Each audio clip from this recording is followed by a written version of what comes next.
Voilà, donc je continue. J'ai dit que nous allons utiliser ces formules pour calculer. Donc on va les décortiquer un peu. Donc on va commencer par oméga 00 et V00 égale à 0. J'ai fait les calculs.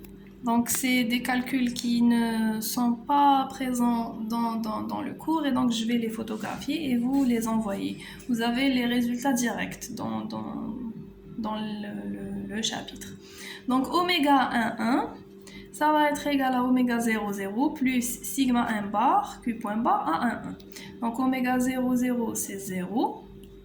Sigma 1 bar, nous avons une articulation rotoïde, donc c'est 0 bar, c'est 1. Q1 point, c'est la vitesse. A11, c'est l'axe Z du repère R1 projeté dans R1. Et donc, ça serait 0,01 tout simplement. Donc la vitesse de rotation oméga 1,1, c'est 0,0 Q1 point.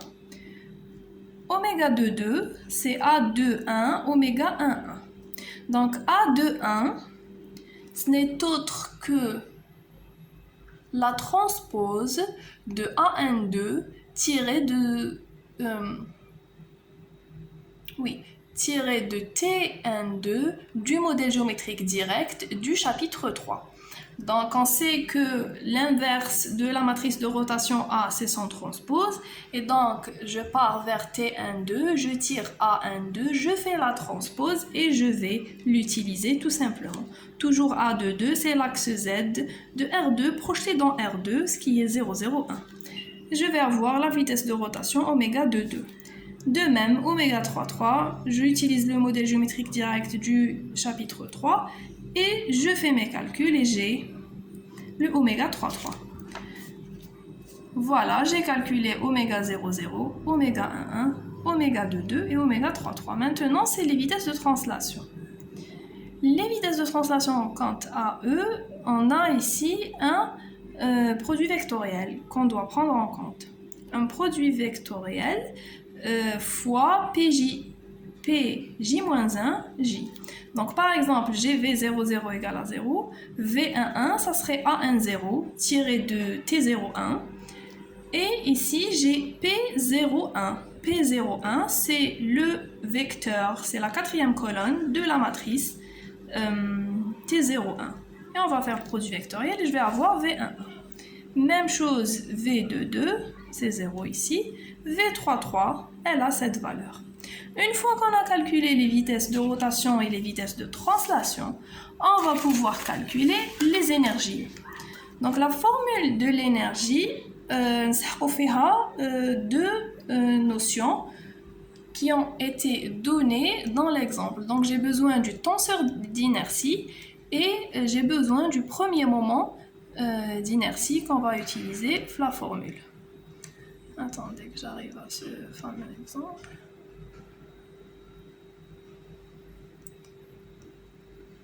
Voilà. Donc, qu'est-ce qu'on a comme données? Nous avons le premier moment d'inertie qu'on va prendre comme étant mxj, myj, mzj. On a le tenseur d'inertie qu'on va prendre tel qu'il est. Et nous avons le moment d'inertie de l'actionneur. Donc, ces trois notions sont nécessaires pour pouvoir calculer l'énergie de chaque corps. Donc, on a ici le tenseur et on a ici le premier moment d'inertie. Pour le moment d'inertie de l'actionneur, on va le rajouter quand on va calculer la matrice A. Donc, pour l'énergie E0, je remplace. J'utilise oméga 00 que j'ai déjà calculé, le V00 que j'ai déjà calculé, MS00, ben, tout simplement, je vais mettre MX0, MY0, MZ0.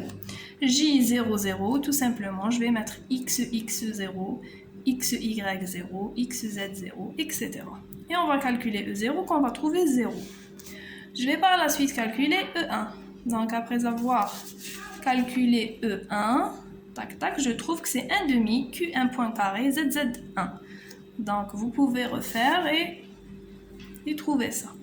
Par la suite, on calcule E2. E2, c'est beaucoup moins drôle. Donc, E2, c'est tout ça. Elle est où E2? Voilà. E2, c'est ça. E3. E3, c'est ça. C'est la vie. E3, تبدأ منها. تخلص هنايا. Voilà.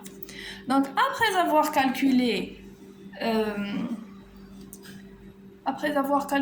l'énergie cinétique, les énergies cinétiques des corps, je vais calculer les éléments de la matrice A, qui est la matrice d'inertie.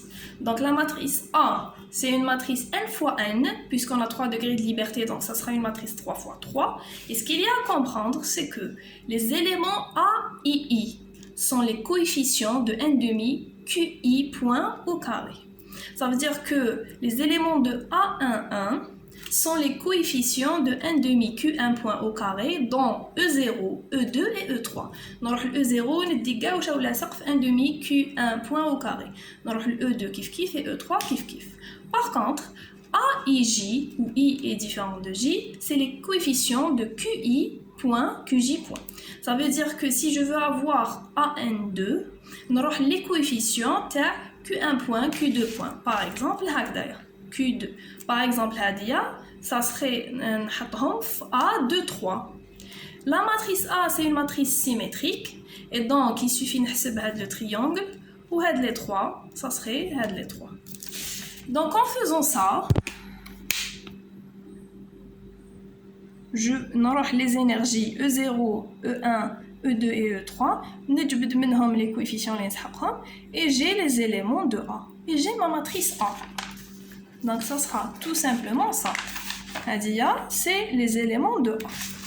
Par la suite, ce dont j'ai besoin de calculer, c'est bon.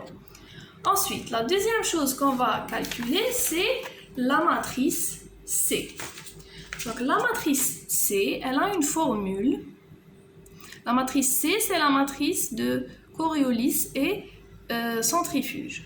Pour la calculer, on va utiliser la formule, je vais vous dire son numéro, 9.7. Voilà, c'est cette formule qu'on va utiliser. Donc, ce qu'il faut comprendre, la matrice C, elle est déduite à partir de la matrice A. Et donc, les éléments de C, c'est une matrice n fois n. Donc, la matrice C, dans notre cas, c'est une matrice 3 fois 3. C'est une matrice 3 fois 3, et on va calculer chaque élément à travers cette formule. Donc, par exemple, dans notre exemple, pas par exemple, la matrice C, ça va être une matrice 3 fois 3. Donc, elle a ces éléments. Et ce n'est pas une matrice symétrique, j'ai vérifié. Donc, par exemple, pour calculer C11, ça serait la somme de K égale à 1 à 3 de C11K, Q point K. Et ensuite, le C, il sera calculé avec cette formule. Si je reviens ici, C11, c'est la somme de K égale à 1 à 3 de C11K, Q point K. Et donc, le C11, ça serait C111, en remplaçant le K, Q1 point, fois C112, Q2 point, fois C113, Q3 point.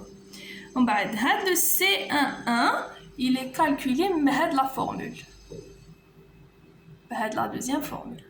Donc, ce C11, ça serait 1 demi dérivé A11 par rapport à Q1, dérivé nanana, et je trouve ça, C11. Mais C22, toujours en appliquant la même formule, je trouve C112. Ensuite, je dois calculer C113. Pour enfin, C11, c'est la somme. C'est C11. C12. Kif kif, C12, c'est la somme de C12 pour K de 1 à 3. تجيني 3 ونزيد نحسبهم في 3 et C12 c'est la somme etc. حتى نكملوا كامل la matrice C. Donc ça c'est la matrice C. حسبنا A, حسبنا C. واش بقالنا la matrice U. La matrice U, c'est la matrice U, c'est la matrice d'énergie potentielle. Si on revient vers le cours ici, on trouve, en fait, la matrice Q. QI, c'est un vecteur. Q, c'est un vecteur de Q1 à Qn. Donc, dans notre cas, ça va être un vecteur colonne Q1, Q2, Q3. Il est déduit en dérivant la formule d'énergie potentielle par rapport à chaque articulation. Et donc, c'est déduit de la relation 9.8 qui est celle-là. Et donc, on revient vers la formule de l'énergie potentielle. C'est celle-là, l'énergie potentielle de chaque articulation.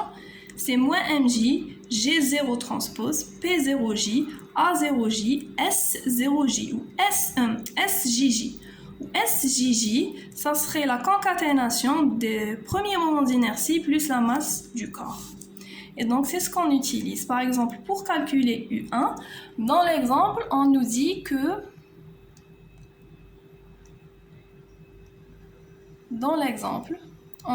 le vecteur G... Ah oui, et ici, je vais revenir. Ici, quand vous calculez A1,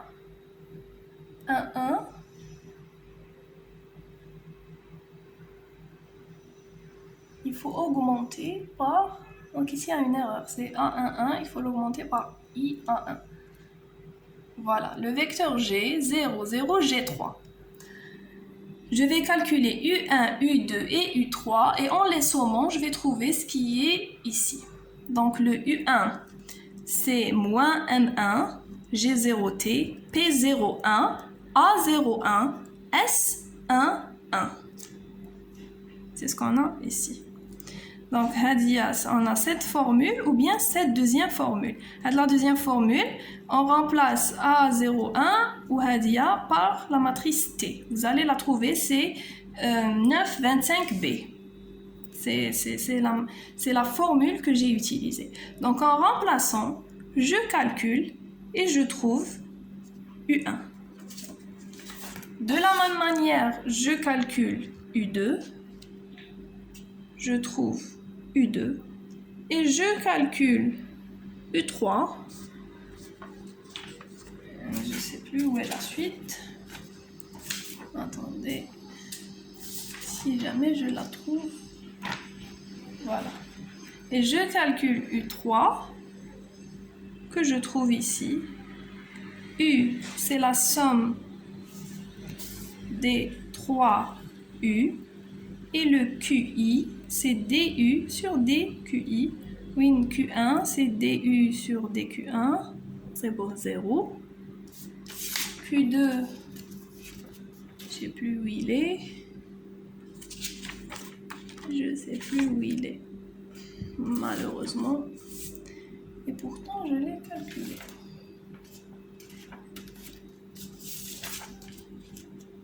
Ah, voilà.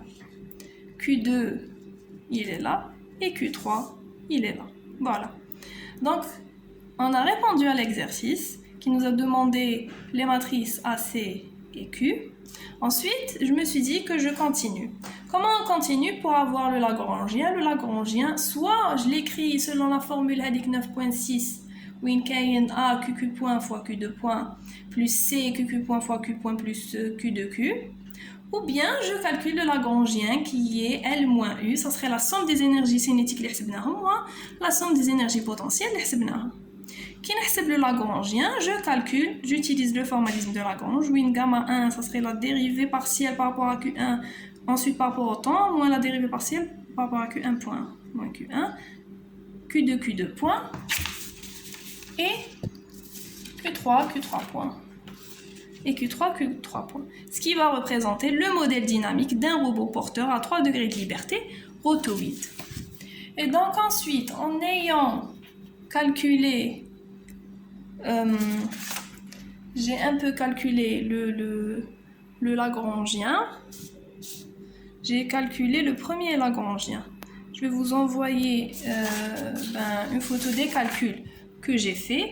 Une fois qu'on a le Lagrangien, on peut calculer le système d'équations différentielles. Et donc, c'est la première partie du cours. qui est consacré au calcul du Lagrangien, qui me permet de définir un système d'équations différentielles qui vont décrire le mouvement des articulations.